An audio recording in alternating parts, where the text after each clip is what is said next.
Assalamualaikum warahmatullahi wabarakatuh. Perkenalkan, nama saya Syarifudin dengan NIM 200-148 dari kelas TPB. Power System. Sistem tenaga pada operasi pemburan terdiri dari dua subkomponen utama, yaitu power supply equipment yang dihasilkan oleh mesin-mesin besar yang dikenal sebagai prime mover, penggerak utama. Distributor equipment transmission merupakan tenaga yang diperlukan untuk operasi pemboran. Sistem transmisi dapat dikerjakan dengan salah satu sistem, yaitu sistem transmisi mekanis atau sistem transmisi listrik. 1. Prime mover unit.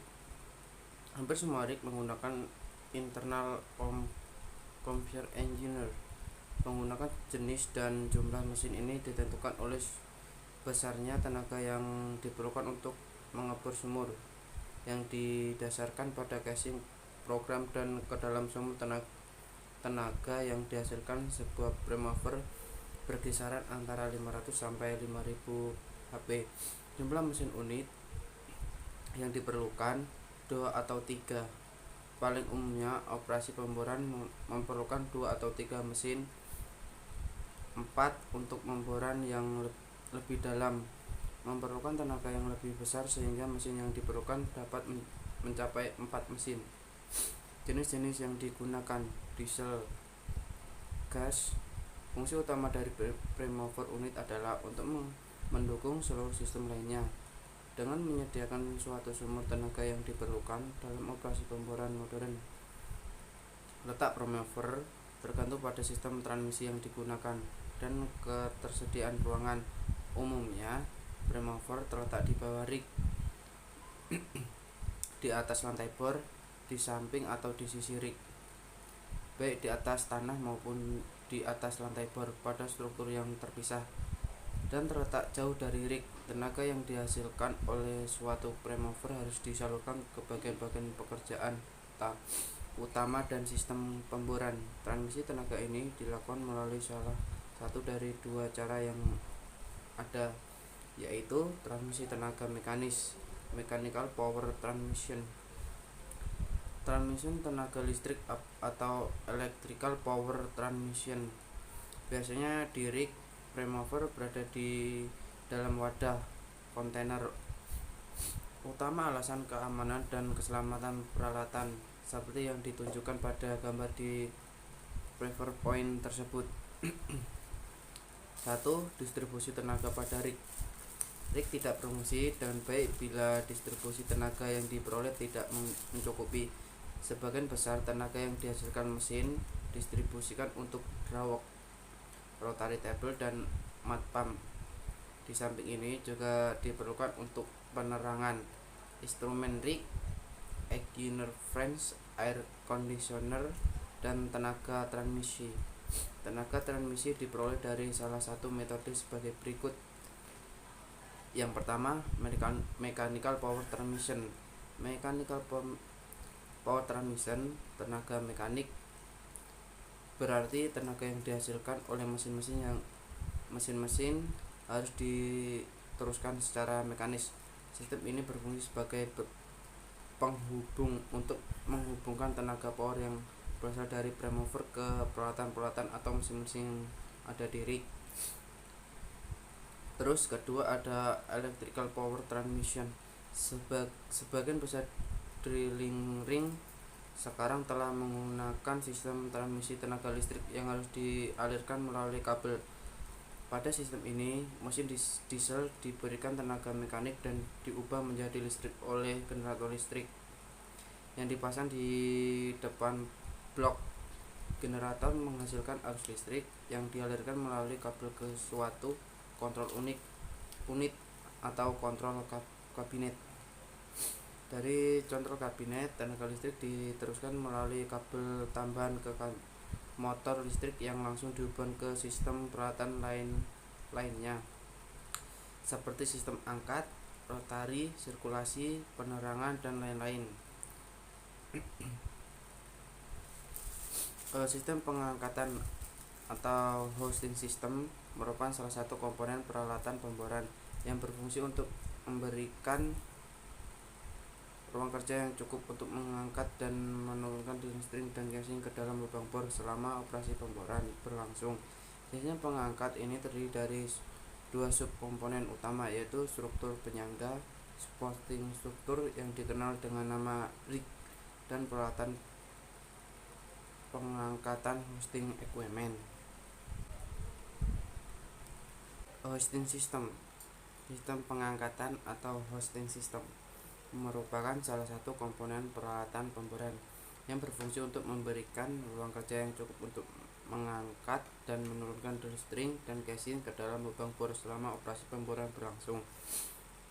Sistem pengangkat ini terdiri dari dua subkomponen utama, yaitu struktur penyangga supporting struktur yang dikenal dengan nama rig dan peralatan pengangkat hosting equipment.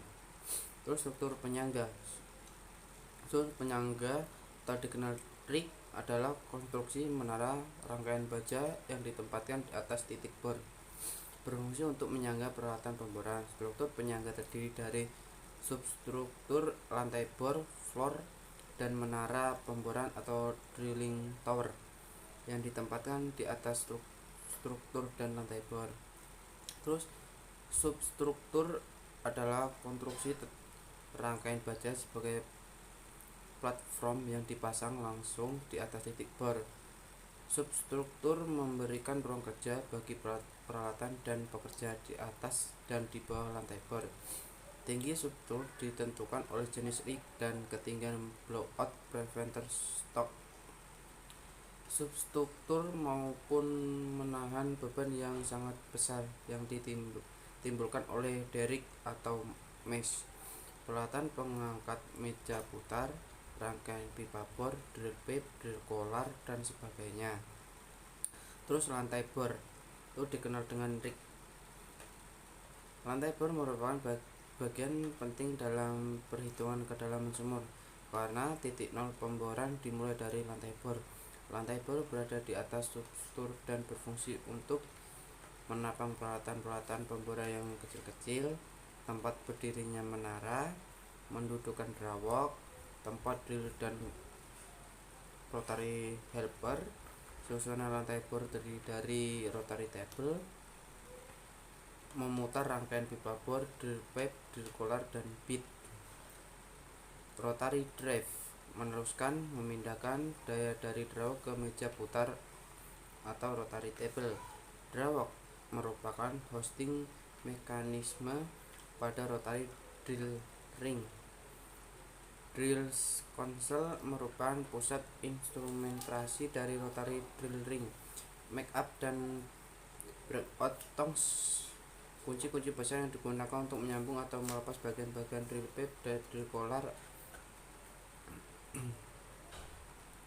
Terus masuk menara pemboran atau drill tower. Fungsi utama menara pemboran adalah untuk menempatkan ruang vertikal yang cukup untuk menaikkan dan menurunkan rangkaian pipa bor dan casing ke dalam lubang bor selama operasi pemboran berlangsung. Oleh karena itu, tinggi dan kekuatannya harus disesuaikan dengan keperluan pemboran. Menara ini jika dilihat dari keempat sisinya akan memiliki konstruksi yang berbeda. Jadi di mana drawok berada selalu berlawanan dengan pipa ram maupun pipa rex. Bagian-bagian menara yang penting. Ginpopel merupakan yang berkaki 2 atau 3 yang berada di puncak menara, berfungsi untuk memberikan pertolongan pada saat menaikkan dan memasang cross block. Terus ada cross bracing, berfungsi untuk menguatkan menara. Ada bentuk K dan bentuk X. Tiang menara merupakan 4 tiang yang berbentuk menara berbentuk segitiga sama kaki, berfungsi sebagai penahan terhadap semua beban vertikal di bawah menara dan beban horizontal. Girts merupakan sabuk menara, berfungsi sebagai penguat menara. Monkey brake, tempat kerja bagi para brakemen pada waktu cabut atau menurunkan rangkaian pipa bor. Data tempat menyandarkan bagian rangkaian pipa bor yang kebetulan sedang tidak digunakan. Terus peralatan pengangkatan atau hosting equipment. Drog merupakan otak dari suatu unit pemboran, karena melalui drog ini seorang driller dapat melakukan dan mengatur operasi pemboran. Sebenarnya drog merupakan suatu sistem transmisi yang kompleks. Sebagai gambaran adalah seperti sistem transmisi pada mobil atau motor yang ada gearbox. Drog akan berputar bila dihubungkan dengan prime mover, mesin penggerak. Drog terletak di belakang derrick atau juga berada di dekat meja putar. Terus masuk ke rotaring system. Fungsi utama sistem pemutar adalah untuk memutar rangkaian pipa bor dan memberikan berat di atas pahat memberlubang. Sistem pemutar terdiri dari 3 subkomponen, yaitu peralatan putar, rotary assembly, rangkaian pipa bor, dan mata bor. Rangkaian pipa bor berhubungan antara swivel dan mata bor, berfungsi untuk menarik turunkan mata bor, memberikan beban di atas pahat untuk menembus, terus meneruskan putaran ke mata bor, menyalurkan fluida pemboran yang bertekanan ke mata bor. Mata bor merupakan peralatan yang langsung menyentuh formasi berbentuk untuk menghancurkan dan menembus formasi. Terus peralatan putar atau rotary assembly.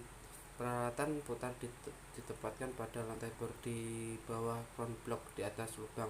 Fungsinya adalah untuk memutar rangkaian pipa bor selama operasi pemboran berlangsung dan mengantungkan rangkaian pipa bor, yaitu dengan slip yang dipasang atau dimasukkan pada rotary table ketika disambung, atau melepas bagian-bagian drill pipe. Peralatan putar terdiri dari meja putar, master bushing, kelly bushing, dan rotary slip. Meja putar, master bushing, dan kelly bushing digunakan bersama-sama untuk memutar rangkaian pipa bor. Terus rangkaian pipa bor swivel. Swivel adalah ujung teratas rangkaian pipa bor yang berfungsi untuk memberikan kebebasan kepada rangkaian pipa bor untuk berputar, di mana swivelnya terdiri tidak ikut berputar, memberikan perpaduan gerak vertikal dengan gerak berputar agar dapat bekerja bersama-sama. Jika sebagian berhubungan antara rotary hose atau pipa karet dengan kelly, sehingga memungkinkan lumpur bor untuk sirkulasi tanpa mengalami kebocoran. IDA atau lumpur pemboran atau sirkulasi sistem. Fluida pemboran merupakan suatu campuran cairan dari beberapa komponen yang dapat terdiri dari air, tawar atau asin, minyak, tanah, liat, clay, bahan-bahan kimia, gas, udara, busa, maupun deterjen. Di lapangan fluida dikenal sebagai lumpur atau mud. Lumpur pemboran merupakan faktor yang penting serta sangat menentukan dalam mendukung kesuksesan suatu operasi pemboran. Kecepatan pemboran, efisien, keselamatan, dan biaya pemboran sangat tergantung pada kinerja lumpur pemboran. Fungsi lumpur dalam suatu operasi pemboran antara lain adalah sebagai berikut: mengangkat cutting ke permukaan, mendinginkan dan melumasi bit dan drill string, memberi dinding lubang bor dengan mud cake, mengontrol tekanan formasi, membawa cutting dan material pemberat pada suspensi bila sirkulasi lumpur dihentikan sementara, memberikan hydraulic horsepower pada bit untuk membersihkan serbuk bor atau cutting dari dasar lubang bor dan melepaskan pasir dan cutting di permukaan. Penentuan lumpur pemboran yang digunakan dalam suatu operasi pemboran didasarkan pada kondisi bawah permukaan formasi yang sedang ditembus. Fluida pemboran, yaitu untuk umum digunakan dalam suatu operasi pemboran, dapat digolongkan menjadi 3 jenis, yaitu water based mud, oil based mud, air dan gas based mud. Terus yang kedua, tempat persiapan. terletak pada tempat dimulainya sistem sirkulasi. Tempat persiapan lumpur pemboran terdiri dari peralatan-peralatan yang diatur untuk memberikan fasilitas persiapan atau treatment lumpur bor. Tempat persiapan ini meliputi mud house, steel mud pits, dan tanks. Terus peralatan sirkulasi. Peralatan sirkulasi merupakan komponen utama dalam sistem sirkulasi. Peralatan ini mengalirkan lumpur pemboran dari peralatan sirkulasi turun ke rangkaian pipa bor dan naik ke anulus, mengangkat serbuk bor ke permukaan menuju conditioning area sebelum kembali ke mud pits untuk sirkulasi kembali. Peralatan ini ditempatkan pada tempat yang strategis di sekitar rig. Peralatan sirkulasi terdiri dari beberapa komponen khusus, yaitu mud pit, mud pump, pump discarrier dan return line, standpipe, rotary hose, special pumps, dan engruins. Terus masuk ke conditioning area, ditempatkan di dekat rig. Area ini terdiri dari peralatan-peralatan khusus yang digunakan untuk clean up atau pembersihan lumpur bor. Setelah keluar dari lumpur bor, fungsi utama peralatan-peralatan ini adalah untuk membersihkan lumpur bor dari serbuk bor atau cutting dan gas-gas yang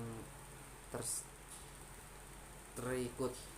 Dua metode pokok untuk membersihkan cutting dan gas dari dalam lumpur bor yaitu menggunakan prinsip gravitasi, di mana lumpur dialirkan melalui shell shaker dan salting tanks secara mekanik, di mana peralatan-peralatan khusus yang dipasang pada mud pits dapat memisahkan lumpur dan gas.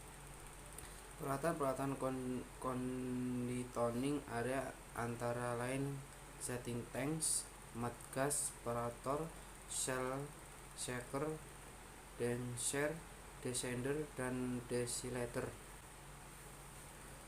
Terus lanjut ke BOP system. Fungsi utama dari blowout preventer system adalah menutup lubang bor ketika terjadi kick.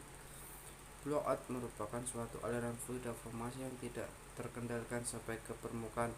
Blowout biasanya diawali dengan adanya kick yang merupakan intrusi fluida bertekanan tinggi ke dalam lubang bor. Intruksi ini dapat berkembang menjadi blowout bila tidak segera diatasi. Blowout preventer system terdiri dari dua subkomponen utama, yaitu BOP stack dan akumulator. BOP stack dan akumulator ditempatkan pada kepala casing atau kepala sumur, langsung di bawah rotary table pada lantai bor. Sedangkan akumulator biasanya ditempatkan agak jauh dari rig.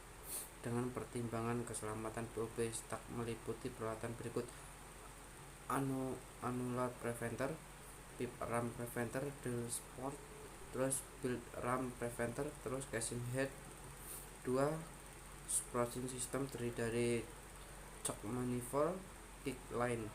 Komponen-komponen utama blowout preventer system terdiri dari BOP stack yang merupakan peralatan dengan valve tekanan tinggi yang didesain untuk menahan tekanan lubang bor bila terjadi kick, terdiri dari annular preventer, ram preventer, drill spokes, dan casing head.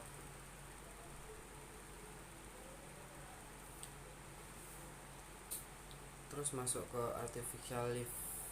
Pada setiap oil production well yang siap untuk diproduksikan, diharap fluida akan mengalir ke permukaan dengan menggunakan tenaga tekanan reservoir yang tersedia secara alami. Biasanya proses ini akan berlangsung sampai pada satu titik di mana tenaga yang disediakan akan berkurang, sehingga kemampuan untuk mengangkat fluida ke permukaan akan berkurang atau berhenti sama sekali.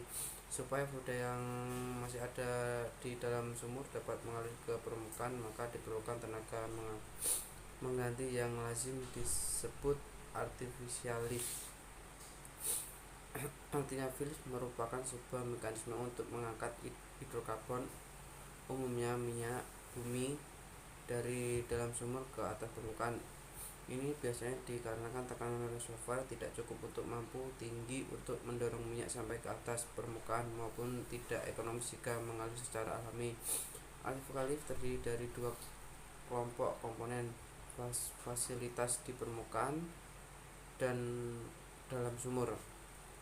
Peralatan produksi permukaan peralatan yang berfungsi sebagai media pengangkut, pemisah, dan penimbun, terdiri dari wellheader, gate-hearing system, manifold system, separator, stretching facilities, oil stroke, dan pump.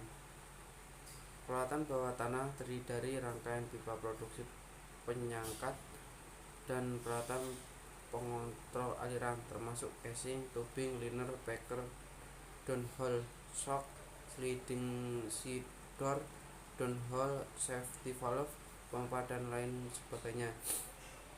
Jenis artificial lift. Umumnya artificial lift terdiri dari 5 macam yang digolongkan menurut jenis peralatannya.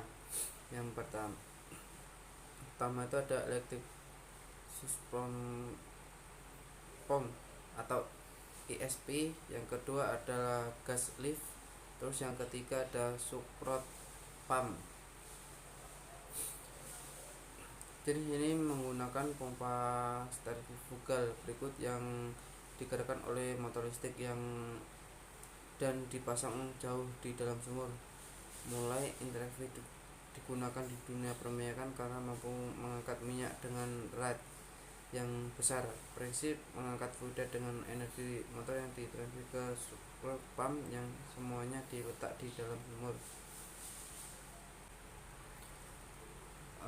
ESP, Electrical Submersible Pump. Jenis ini menggunakan pompa sentrifugal bertingkat yang digerakkan oleh motor listrik dan dipasang jauh di dalam sumur. Mulai intensif digunakan di dunia perminyakan karena mampu mengangkat minyak dengan rate yang besar. Prinsip mengangkat fluida dengan energi motor yang ditransfer ke subsurface pump yang semuanya ditekan di dalam sumur. Ciri-ciri ESP: diameter kecil sesuai dengan lumpur sumur yang terbatas, terus panjang untuk mengimbangi diameter yang kecil untuk menghasilkan daya angkat yang mencukupi. Jumlah stek sangat mudah diatur. Pompa dan motor bisa ditandem untuk menghasilkan daya angkat hidrolika untuk mengatasi ke dalam sumur dan tekanan pipa air produksi. Umumnya terdiri dari motor listrik, protektor, multi-stek centrifugal pump, terus separator gas, lain-lain seperti electrical kabel, switch headboard atau junction box.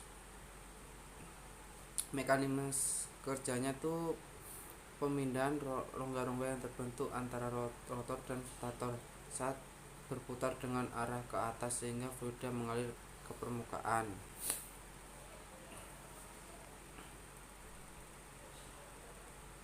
Masuk ke PCP, Progressive Casing Pump. PCP adalah jenis pompa putar rotary pump yang terdiri dari dua komponen utama yaitu rotary dan stator.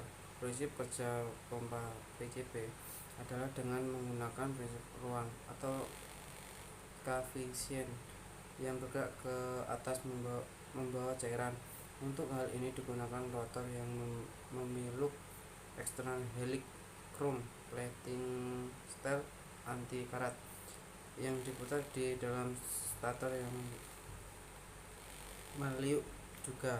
Double internal helix dilapisi oleh elastomer yang tepat bersentuh dengan rotor dalam membentuk suatu ruang yang bergerak sehingga cairan dari dalam sumur akan naik ke permukaan dengan kecepatan yang tetap dan sangat tergantung dari putaran RPM serta laju produksi yang diinginkan.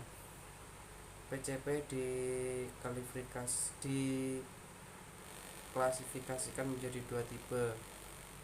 Tipe tubular PCP, tipe interstable PCP. Terus masuk ke SRP, unit pump stroke rod. Pompa stroke rod merupakan jenis pompa untuk meningkatkan produksi minyak yang paling banyak digunakan di dunia. Selama itu, pompa stroke rod juga merupakan identitas atau suatu kekhasan yang dimiliki oleh industri perminyakan. Peralatan pompa Socrot. Peralatan pompa Socrot terdiri dari mesin penggerak mula, peralatan di atas dan di bawah permukaan. Mesin penggerak mula atau premover. Penggerak mula merupakan sumber utama seluruh peralatan pompa Socrot, di mana bahan bakarnya dapat berupa gas alam yang berasal dari sumur Socrot digunakan solar atau listrik tergantung pada jenis mesin yang digunakan. Terus peralatan pompa di atas permukaan. Fungsi utama dari peralatan ini adalah memindahkan energi atau tenaga dari premover ke unit peralatan pompa di dalam sumur, mengubah gerak perputaran dari premover menjadi satu gerak bolak-balik naik turun, mengubah kecepatan putar premover menjadi suatu langkah pemompaan stroke per menit atau SPM yang sesuai atau yang diinginkan. Terus peralatan pompa di dalam sumur. Fungsi peralatan pompa Socrot di dalam sumur adalah untuk membantu menaikkan fluida sumur ke permukaan melalui tubing. Prinsip kerja dari PSR SRP. Kontraksi dari pipa mover diubah menjadi gerak naik turun oleh sistem Pitman Crane Stability. Kemudian gerak naik turun ini oleh horsehead dijadikan gerak lurus naik turun angguk. Untuk menggerakkan plunger melalui rangkaian rod pada saat upstroke, plunger bergerak ke atas menyebabkan tekanan di bawah turun karena tekanan dasar sumur lebih besar dari tekanan dalam pompa. Akibatnya standing valve terbuka dan minyak masuk ke dalam barel. Pada saat downstroke, beban fluida yang ada di dalam barel dan tekanan yang diakibatkan oleh naiknya plunger, maka standing valve menutup, sedangkan traveling valve pada plunger terbuka. Akibatnya tekanan minyak yang tidak di dalam barel. Selanjutnya pada saat upstroke, maksimum minyak akan dipindah ke dalam tubing. Terus masuk ke HPU, merupakan salah satu metode artificial lift di mana sistem pengangkatan cairan dengan pompa hidrolik memanfaatkan cairan bertekanan tinggi pore fluid sebagai sumber tenaga untuk menggerakkan pompa di bawah permukaan. Pada umumnya, pompa HPU digunakan pada sumur yang mempunyai kedalaman rendah. Memasang HPU ditunjukkan pada sumur-sumur pompa yang mempunyai produktivitas yang kecil di bawah 0,5 BFPD atau PSI sampai tinggi di atas 1,5, memiliki keunggulan dibandingkan jenis pengangkatan buatan lainnya karena kapasitas terangkatnya fluida bisa disesuaikan kapan saja sesuai dengan kondisi reservoir. Keunggulan lainnya adalah mudah dan pemasangannya, pemeliharaan, serta bisa dipindah-pindah dari suatu sumur ke sumur lainnya tanpa harus membongkar unit permukaannya. Terus prinsip kerja dari HPU merupakan alat yang terdiri dari unit permukaan dari unit bawah permukaan. Unit permukaan terbentuk silinder dengan sistem torak dipasang di atas permukaan unit bawah permukaan. Prinsip kerjanya pada waktu upstroke, ruangan antara standing valve dan traveling valve akan terbuka, dan ini akan mengakibatkan kurangnya tekanan di dalam pompa sehingga fluida masuk melalui standing valve yang terbuka disebabkan tekanan dari fluida di luar pompa. Dengan sistem plunger, satu plunger sampai batas ketinggian yang bisa diangkat, maka standing valve dengan sendirinya menutup atau plunger duduk kembali pada kedudukannya sehingga fluida tidak dapat keluar dari pompa. Selanjutnya, pada waktu downstroke dari plunger, standing valve tidak bisa terbuka lagi dan oleh tekanan di bawah fluida tidak dapat lewat antara plunger dengan dinding pompa, maka traveling valve akan terbuka dan fluida akan naik ke dalam tubing. Terus masuk ke gas lift. Gas lift didefinisikan sebagai proses pengangkatan fluida dari dalam sumur dengan cara menginjeksikan gas dengan jumlah yang tinggi ke dalam lubang sumur sehingga memenuhi kolom fluida di dalamnya, sehingga minyak mentah dapat diangkat ke atas permukaan. Sistem ini bekerja dengan cara menginjeksikan gas bertekanan tinggi ke dalam anulus ruang antara tubing dan casing, dan kemudian ke dalam tubing produksi sehingga terjadi proses areasi atau aeration yang mengakibatkan berkurangnya berat kolom fluida dalam tubing, sehingga tekanan reservoir mampu mengalirkan fluida dari lubang sumur menjadi fasilitas produksi di permukaan. Gas lift dapat dibagi menjadi dua, yaitu continuous gas lift dan intermediate gas lift. Continuous gas lift merupakan cara penginjeksian gas secara terus-menerus ke dalam anulus dalam melalui valve yang dipasang pada tubing. Gas masuk ke dalam tubing secara relatif, yaitu dibandingkan dengan kedalaman sumur. Pompa gas lift digunakan apabila tekanan dasar sumur dan produksinya indeks sumur tinggi. Intermediate gas lift merupakan cara menginjeksikan gas secara terputus-putus pada selang waktu tertentu dengan rata yang besar. Dengan demikian, injeksi gas merupakan suatu sirkulasi injeksi diatur sesuai dengan rata fluida dari formasi ke lubang sumur. Pengaturan frekuensi injeksi diatur di permukaan dengan menggunakan shock pressure reduction tension control atau spacer dari valve yang didefinisikan sebagai perbedaan antara tekanan casing atau pembuka dan menutup valve. Terus masuk ke stasiun pengumpul. Stasiun pengumpul atau lebih dikenal dengan gathering station pada dunia perminyakan ini berfungsi sebagai tempat pengumpulan fluida hasil produksi minyak, air, dan gas yang dihasilkan dari sumur-sumur minyak pada sebuah lapangan. Kemudian fluida tersebut dipisahkan menurut kebutuhannya. Jenis peralatan yang digunakan pada gathering station umumnya banyak ditentukan oleh kedalam lingkungan dari lapangan yang bersangkutan dan fluida yang diproduksi. Fluida yang keluar dari sumur dialirkan melalui flow line ke gathering station. Pengalihan fluida dari sumur ke gathering station dapat dibedakan dengan dua cara, yaitu dengan menggunakan sistem individual flow line atau menggunakan production line.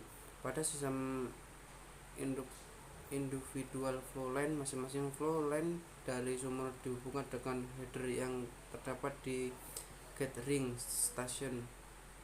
Sedangkan pada sistem production line, flow line dari setiap sumur hanya dihubungkan dengan masing-masing header yang terdapat pada produksi line yang ada di jalan utama menuju gathering station. Sesampainya di gathering station, fluida yang dialirkan lewat header atau production line masuk ke separator. Di duri flat, fluida masuk ke flow splitter, sedangkan di pertepahan fluidanya masuk ke gas buat. Terus separator. Separator adalah suatu alat yang dipergunakan untuk memisahkan minyak dari aliran atau gas.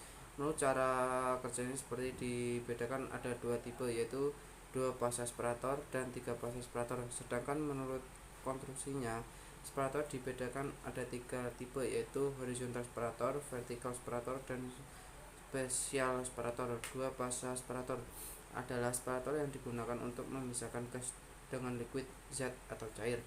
Pada 2 fase separator terdapat 2 buah outlet, yaitu gas outlet dan liquid outlet.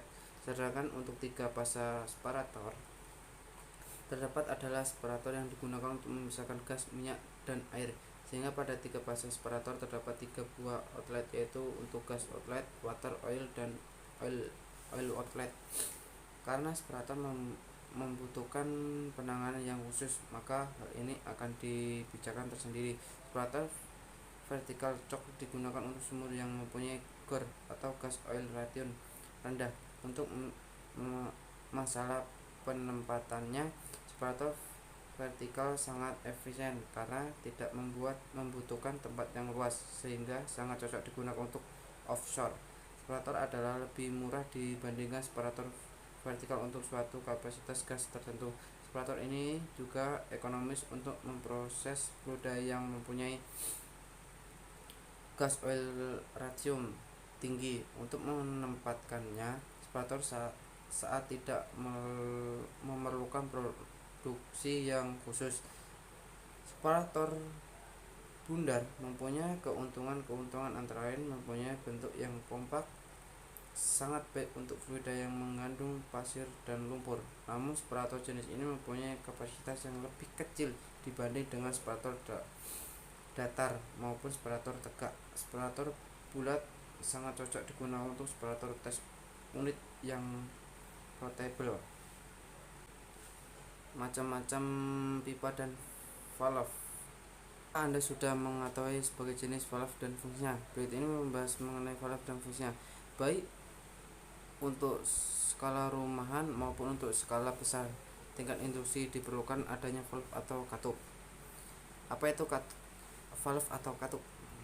Valve adalah suatu perangkat yang fungsi untuk mengatur dan mengarahkan serta mengontrol aliran cairan atau gas atau padatan fluiditansi dengan cara membuka dan menutup ataupun menutup sebagian atau membuka sebagian dari jalannya alirannya.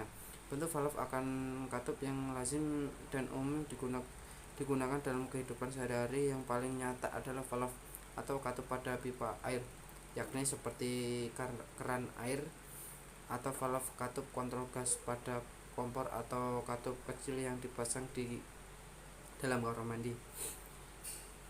Katup valve tersebut memiliki peran yang penting dalam suatu aplikasi industri juga, yakni mulai dari hal yang terkait dengan transportasi air minum juga untuk mengontrol pengapian di mesin roket dan lain sebagainya. Valve atau katup juga dapat dioperasikan secara manual, baik dilengkapi dengan pengangkat atau tuas pedal dan lain sebagainya. Terus gate valve. Gate valve merupakan jenis katup yang biasa dipergunakan untuk membuka aliran dengan cara mengangkat gerbang penutup yang biasanya berbentuk bulat ataupun persegi panjang. Terus glove valve. Glove valve adalah merupakan jenis valve atau katup yang dipergunakan untuk mengatur laju aliran fluida atau cairan dalam pipa. Prinsip kerja glove valve adalah dengan gerakan tegak lurus diskasnya dari dudukan. Hal ini memastikan bahwa ruang yang terbentuk cincin antara disk dan dengan cincin kursi terhadap adalah sedekat valve atau saat ditutup.